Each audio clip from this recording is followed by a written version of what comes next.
There we go. Brilliant.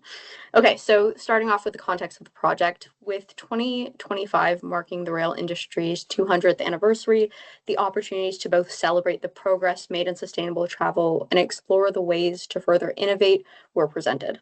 For GoCRP, looking to the future was recognized as an exercise that demanded the voices of young people. The position held by young people in the transport landscape, as we all know, is distinct, as they are one, a group whose current and future behavior remains influenceable, and two, they are a cohort with enough travel experience to have developed opinions on the services. Their understanding of the transport network then not only provides industry stakeholders with feedback that may continue to promote early use of bus and rail for future generations, but also helps to cultivate a frequent user base as young people age into the workforce. Their insights are thus nothing short of gold dust for us. Consultations with young people have in many ways already taken place. In 2024, GoCRP created the Youth Transport Forum, gathering insights from 913 young people across Oxfordshire and Gloucestershire about the barriers deterring their use of rail. But gathering insights is not the same as handing over leadership, and young people have been asked what they thought, but they have not yet been trusted to take that further. The Vision 2225 project was designed to change just that.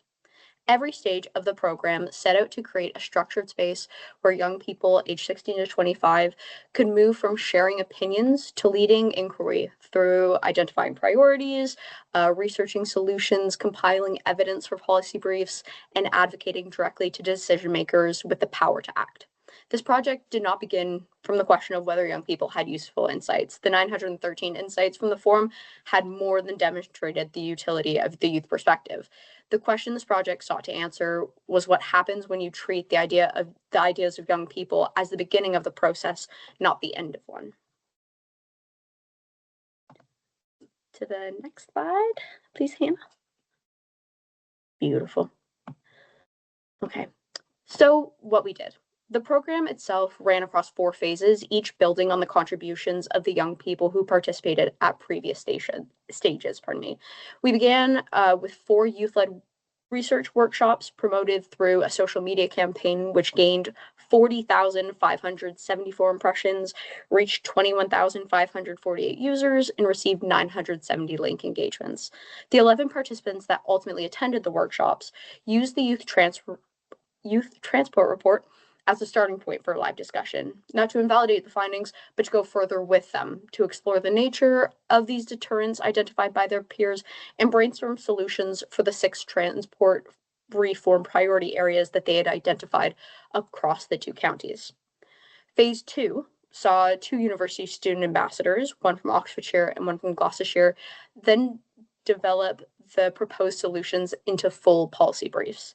Drawing on academic research, case studies, and feasibility analysis, the ambassadors produced written recommendations on the topics of integrated ticketing, cycling infrastructure, bus bunching, sign accessibility, active travel, and travel anxiety. And they also created some visual concept designs for some of those key proposals.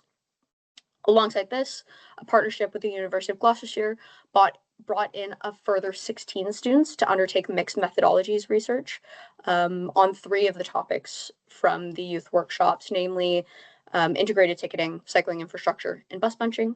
And the final phase of this project was a stakeholder presentation in which the student ambassadors presented their 6 recommendations directly to transport operators and community partners, fielding questions and advocating for their peers' priorities in a professional setting. Beautiful. This is just some pictures from the project itself.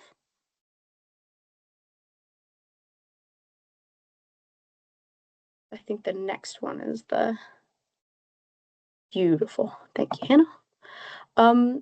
So when we look at the impact this project had on our participants, change was most evident in 2 key groups.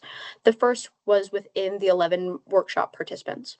In this cohort, we saw a shift in confidence, the outcome of which was a cohort with a sense of empowerment and motivation to continue exploring transport reform.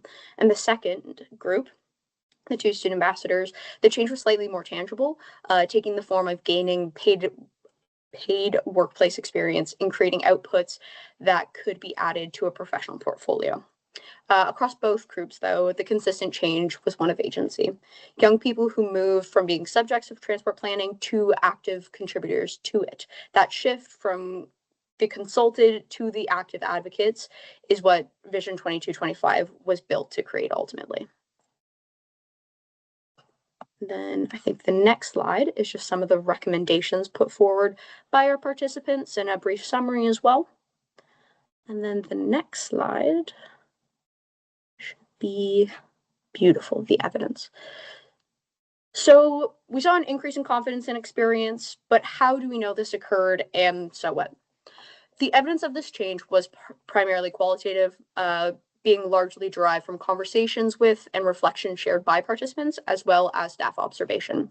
So for workshop participants, the change in confidence was observed across the two sessions. The young people who arrived for the first session,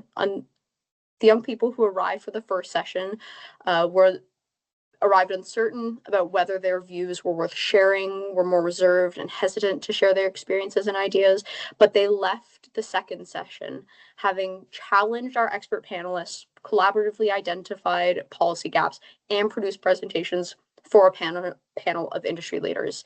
By session 2, participants showed both greater comfort and confidence in that space. This confidence was not short-lived either. In December, 8 of the 11 participants returned to review and talk through some of the reforms put forward in preparation for ambassador recruitment. And not only were participants still eager to discuss these recommendations, but they actively sought further opportunities to get involved in transport policy. One participant from Gloucestershire noted in our correspondence, "I enjoyed shaping those policy recommendations, and shaping them further would be my pleasure." 5 expressly requested to be contacted if further opportunities to collaborate with GoCRP arose as well.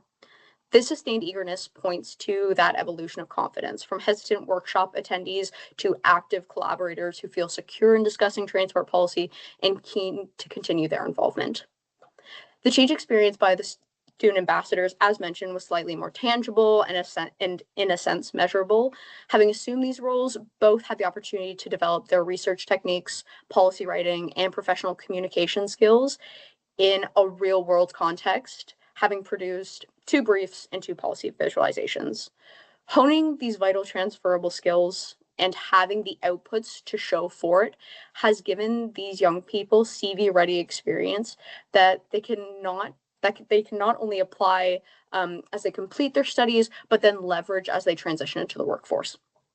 It's worth mentioning that since the conclusion of this project, our Gloucestershire representative reached out to us to let us know that his participation in this project has inspired a pursuit in transport planning as a career, and our Oxfordshire representative, having shared their portfolio with several prestigious internship programs, was actually able to secure an internship at the Times as of June 2nd.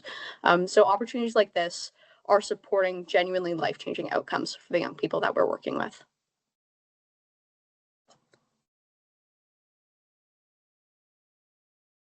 Thanks, Hannah. So what we learned. Ultimately, our learnings as an organization have been threefold. The first was that peer evidence bases matter. Using the 913 insights from the Youth Transport Forum as the starting point gave participants a sense that they were building on something real. They were not being asked to generate views from scratch. They were challenged to feel a sense of responsibility for the experiences of their peers and explore changes that could make the transport network an even more positive space for them. That framing changed how participants approached the work. They saw themselves as advocates for other young people who could make meaningful change to address the barriers identified by their peers, spurring a deep commitment to the project and its outcomes. The second lesson learned was that the expert panel and stakeholder presentation dimensions of Vision 2225 are project elements worth protecting in youth policy projects. Their direct exchange between young participants and transport decision makers was the element most frequently described by our young workshop participants as impactful, having created a feeling that their ideas were truly being heard and valued.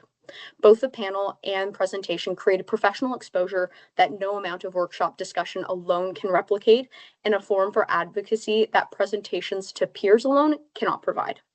The panel and stakeholder presentation should therefore remain a core feature of all of our future policy programs.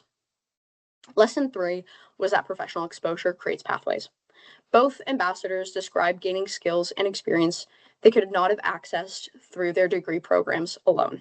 For students navigating a competitive graduate labor market, having these transferable skills exercised in industry and portfolio pieces produced for a real organization, not just seminar exercises, is meaningfully different. Vision 2225 did not set out to be a project centered on upskilling young people for the workforce, but the opportunities this project provided to our young participants created an environment where such change was possible. And it's these sorts of opportunities that young people are eager for, those chances to find their passion and their direction. And therefore, it is these sorts of opportunities that we will continue to strive to provide for our young community members. So that is actually that is my time. I just wanted to thank you guys for your time.